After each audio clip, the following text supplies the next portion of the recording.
In a world brimming with endless desires and insatiable needs, the ancient wisdom of Stoicism illuminates a path to tranquility and contentment.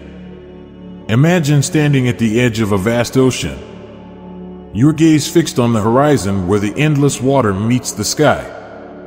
This vastness represents the infinite desires and needs we face in our lives. It's overwhelming, isn't it? But what if I told you there's a way to navigate these turbulent waters with grace and poise? Enter Stoicism, a philosophy born in the bustling markets and grand halls of ancient Greece and Rome, yet astonishingly relevant to our modern lives. Stoicism teaches us the art of wanting wisely, guiding us to distinguish between what we cannot live without and what we desire merely for the sake of desire. It offers a beacon of wisdom in managing our wants and needs, thus leading to a more fulfilling life. Stoic thinkers such as Marcus Aurelius, the Roman emperor and philosopher, Seneca, the statesman, and Epictetus, the former slave turned influential teacher, all shared insights into mastering desires. Their teachings, etched in history, provide us with the tools to navigate the complexities of our wants and needs. This video, The Discipline of Desire: 7 Stoic Ways to Conquer Want and Need, aims to bridge the ancient with the contemporary, offering timeless Stoic wisdom as a solution to modern day challenges. We will explore how Stoicism helps us understand and discipline our desires, transforming them from masters into servants. From the empowering practice of distinguishing between needs and wants, finding contentment in what we have, to the freedom that comes from not seeking external validation. Each segment of this journey is designed to offer insights and practical exercises. So, let us embark on this voyage together, guided by the Stoic compass, to discover how we can live more fulfilling lives by mastering the discipline of desire. Engage with us through comments, share your experiences, and subscribe for more wisdom that stands the test of time. Are you ready to explore the Stoic ways to conquer want and need? Let us delve into the wisdom of understanding desire through Stoicism. 1. Understanding desire through Stoicism. Our journey begins with the Stoic perspective on desire. Epictetus, a Stoic philosopher who found freedom in wisdom while enduring the bonds of slavery, once stated, "It's not what happens to you, but how you react to it that matters." This profound insight lays the foundation for understanding Stoic thought on desire. It suggests that our power lies not in the external world of wants and needs, but in our reactions and internal judgments about those wants and needs. To the Stoics, desires are not inherently bad. Rather, it's our unchecked and irrational desires that lead to turmoil. They teach us to question, is this desire within my control? Does fulfilling this desire contribute to my virtue and well-being? Or is it merely a pursuit of fleeting pleasure? Imagine for a moment a modern scenario. You're scrolling through your social media feed, bombarded with images of luxurious vacations, extravagant meals, and seemingly perfect lives. The seed of desire grows. You begin to want these experiences, thinking they are the key to happiness. But let's pause and reflect. Employing Stoic wisdom, is this desire to mimic others' lives a true need? Or is it an impulse driven by the appearance of happiness rather than its substance? I recall a personal experience where I found myself envying a friend's extensive travels. It wasn't until I reflected on this desire through a Stoic lens that I realized my true longing was for connection and adventure. not necessarily the act of travel itself. This realization guided me to seek these experiences in my immediate environment, leading to a deeper appreciation for local adventures and connections. One practical Stoic exercise to manage desires is negative visualization. It involves contemplating the loss of what we currently have, not to dwell on fear, but to appreciate our current situation more deeply. For instance, consider how you would feel without some of the basic comforts of your life, your home, your health, or even access to clean water. This practice doesn't just reduce the intensity of our desires for more, but deepens our gratitude for what we already possess. Through understanding and practicing Stoicism's approach to desire, we begin to see our wants and needs through a lens of control and virtue. We learn to ask ourselves whether fulfilling a desire leads us toward or away from our best selves. By cultivating this discipline of desire, we embark on a path to true freedom and contentment. This Stoic journey challenges us to reflect: what desires have I allowed to disturb my peace? And how can I view them through a Stoic lens to regain my tranquility? 2. The power of contentment. As we delve deeper into Stoic wisdom, we encounter the powerful principle of contentment. Seneca, a Roman Stoic philosopher, once said, "It is not the man who has too little, but the man who craves more that is poor." This statement captures the essence of Stoic thought on contentment. True wealth lies not in accumulating more, but in desiring less. Consider the metaphor of a garden. A gardener who constantly seeks new flowers and plants, never satisfied with his current blooms, misses the beauty of the moment. His desire for more prevents him from appreciating the vibrant colors and fragrances of the flowers he already nurtures. Similarly, our constant pursuit of more, whether it's material possessions, achievements, or experiences, can blind us to the richness of what we already have. A contemporary case study that embodies this principle is the story of Alex, a successful corporate lawyer who found himself trapped in a cycle of perpetual want. Despite his high income and luxurious lifestyle, Alex felt an underlying sense of emptiness. Inspired by Stoic teachings, he began practicing gratitude and mindfulness, focusing on the abundance in his life rather than what was lacking. He started volunteering, reconnecting with nature, and spending more time with loved ones. Through this shift in perspective, Alex discovered a deeper sense of contentment and fulfillment that no paycheck or possession had ever provided. This brings us to a moment of reflection. How often do we overlook the abundance in our own lives in pursuit of what we don't have?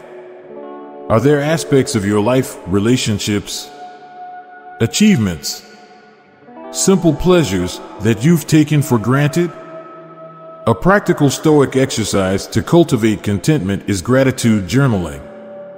Take a few moments each day to write down 3 things you're grateful for. These don't have to be grandiose or extraordinary. Often, it's the simple, everyday blessings that are the most profound.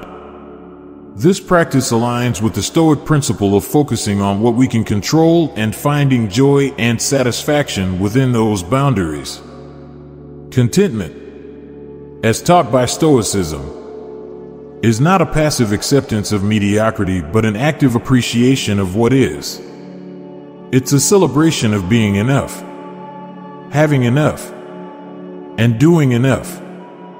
By embracing the power of contentment, we free ourselves from the endless cycle of desire and embark on a path toward true happiness and fulfillment.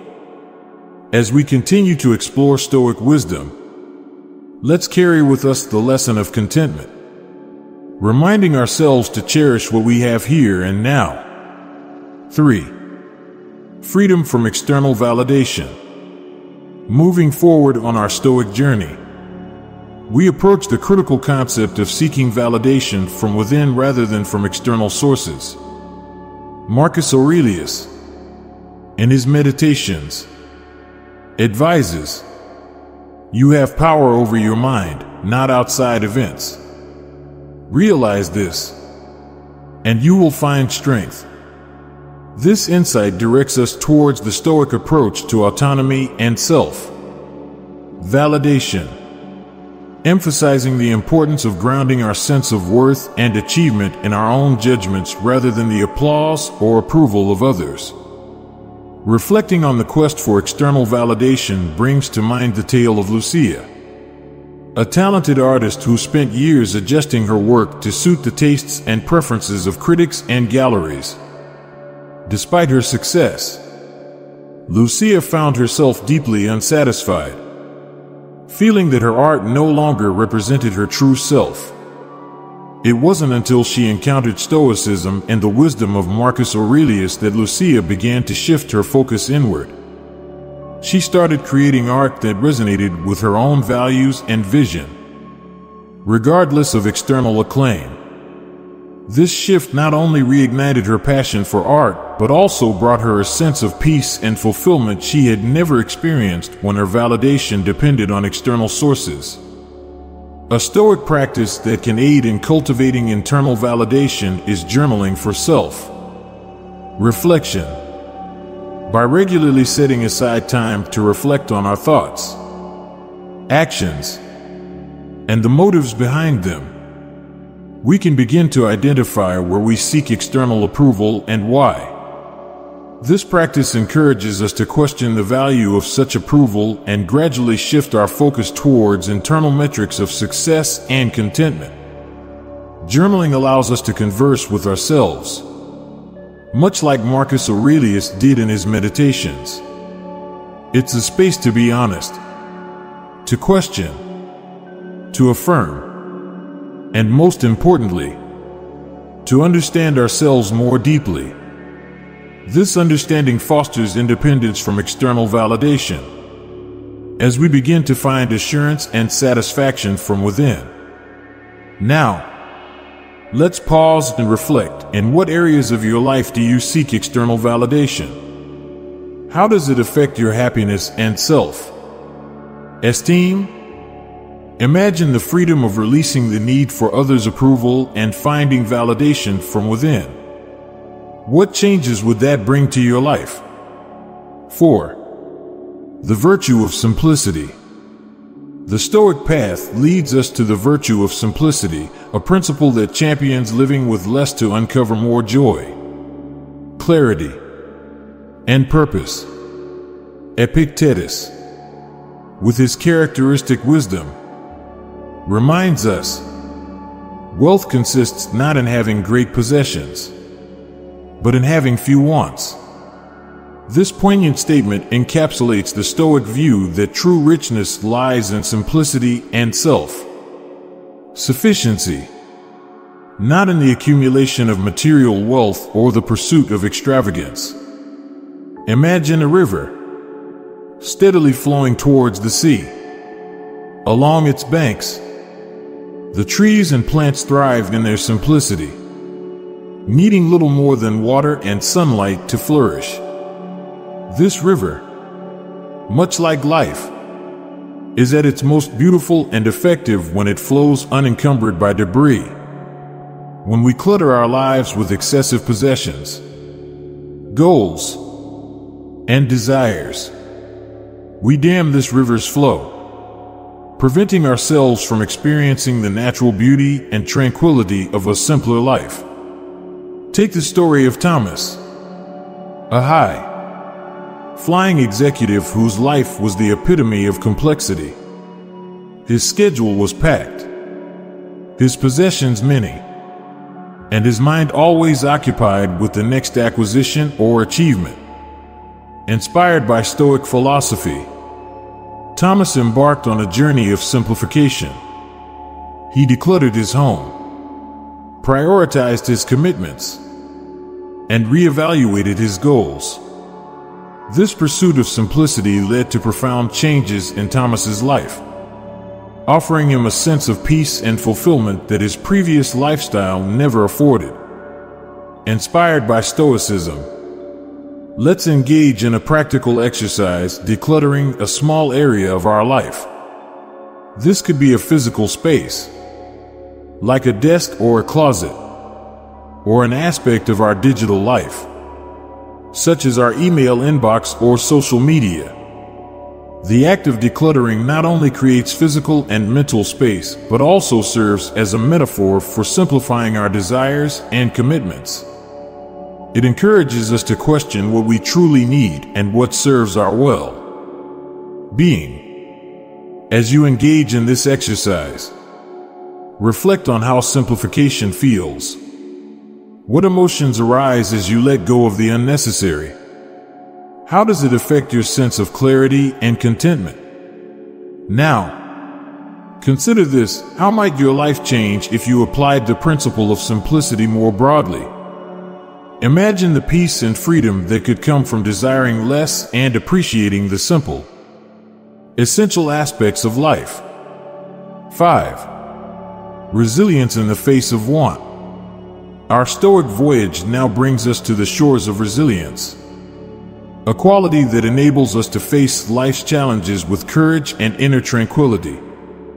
Seneca, whose life was a testament to enduring hardship with dignity, eloquently stated, "It is not because things are difficult that we do not dare. It is because we do not dare that they are difficult." This insight from Seneca encourages us to see resilience not as merely bouncing back from adversity, but as a proactive stance against the challenges posed by our desires and external circumstances. Reflecting on resilience, the story of Cato the Younger, a Stoic and Roman statesman, illuminates the concept's depth. Cato's life was marked by his staunch opposition to Julius Caesar's tyranny, a battle he ultimately lost. Yet, it was his unwavering commitment to his principles, in the face of overwhelming odds, that enshrined him as a model of Stoic resilience. Cato's story teaches us that resilience is about standing firm in our values, even when our external world crumbles. It's about facing our wants and the world's pressures with a steadfast heart, grounded in our internal fortitude. This brings us to a moment of introspection. Recall a time when your resilience was tested by unmet desires or difficult circumstances. How did you respond? Did you find strength in your principles and values? Or did you find yourself swayed by external pressures? A practical Stoic exercise to foster resilience is the view from above. This meditation involves visualizing our life and its challenges from a great height, providing a broader perspective on our problems. From this vantage point, our unmet wants and the obstacles we face often appear much smaller, reminding us of the vastness of the world and the fleeting nature of our troubles. To practice this, take a moment to close your eyes and imagine rising above your current situation. See yourself, your life, and your challenges from high above. Notice how your perspective changes. How do your desires and difficulties look from this height? How does this shift in perspective influence your feelings towards them? 6.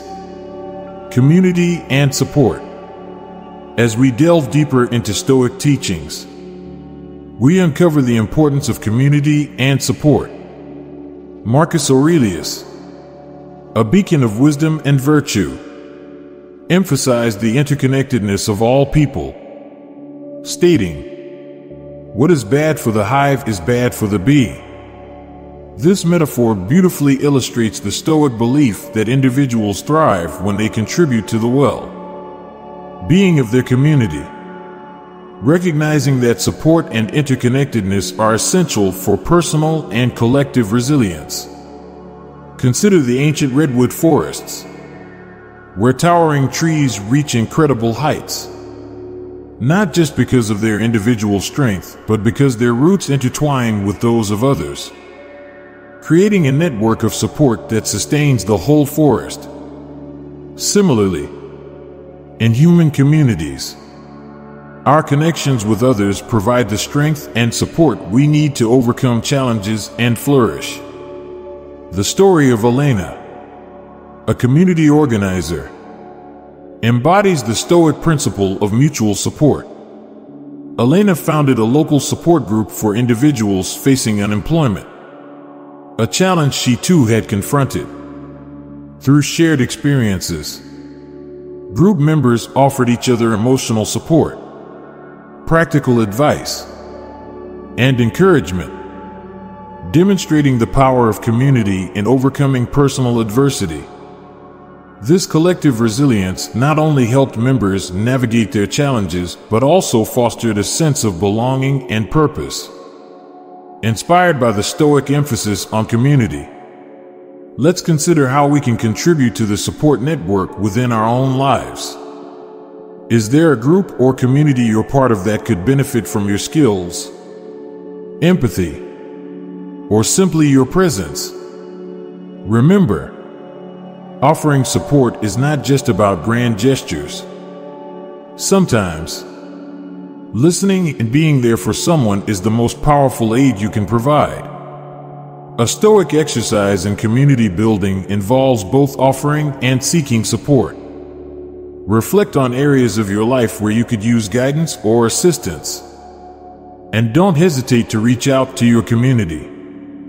Simultaneously, identify opportunities where you can offer your support to others. This reciprocal exchange strengthens the bonds within your community, creating a resilient network of mutual aid. Reflect on the role of community and support in your life. How has being part of a community helped you in times of need? Conversely, how have you contributed to supporting others within your community? 7. Mindfulness and presence. Our exploration of Stoic wisdom culminates in the practice of mindfulness and presence, essential elements for conquering want and need. Epictetus, with profound simplicity, advises us to be present. It is the only moment that matters. This poignant reminder calls us to focus on the here and now, liberating ourselves from the shackles of past regrets and future anxieties, which often fuel our desires and dissatisfaction. Consider the story of Maya, who found herself constantly anxious about the future and regretful of the past. Her preoccupation with what could have been or what might be left her in a perpetual state of unrest, always wanting something more or different. Discovering Stoicism prompted Maya to practice mindfulness, focusing on the present moment. She began simple practices, such as mindful breathing and engaging fully with her immediate environment, whether while eating, walking, or talking with a friend. This shift towards presence transformed Maya's experience, reducing her constant want and bringing a newfound appreciation for the simplicity and beauty of the present. To engage in a mindfulness exercise, let's try something simple: mindful breathing. For a few moments, focus solely on your breath. Inhale slowly, noticing the air fill your lungs, and exhale gently, observing the sensations of release. Let go of distracting thoughts and ground yourself in the present moment. This exercise, though basic, is a powerful tool for cultivating mindfulness and presence, key to navigating desires and finding contentment in what we have right now. Reflect on your own life. How often do you find yourself lost in thoughts of the past or the future, missing out on the present moment? How might cultivating a practice of mindfulness change your relationship with desire and contentment? As we draw our exploration of Stoic wisdom to a close, let's recall the journey we've undertaken. from understanding desire through a Stoic lens, embracing contentment, seeking internal validation, simplifying our lives, demonstrating resilience, nurturing our communities, to practicing mindfulness and presence. Each step has offered insights into conquering want and need. Stoicism doesn't promise a life without challenges, but equips us with the tools to navigate them with grace and wisdom. I encourage you to integrate these Stoic practices into your daily life, starting with one small change. Perhaps begin with a simple mindfulness exercise or reflect on an area where you can cultivate more contentment. Remember, the journey toward mastering the discipline of desire is ongoing. And every step, no matter how small, is a step toward freedom and happiness. If you found value in our exploration of Stoicism, please subscribe for more content on personal growth and philosophy. Share this video with someone who might benefit from it, spreading the timeless wisdom of Stoicism further. Thank you for joining me on this journey through Stoic philosophy. May the discipline of desire lead you to a life of virtue, contentment, and peace.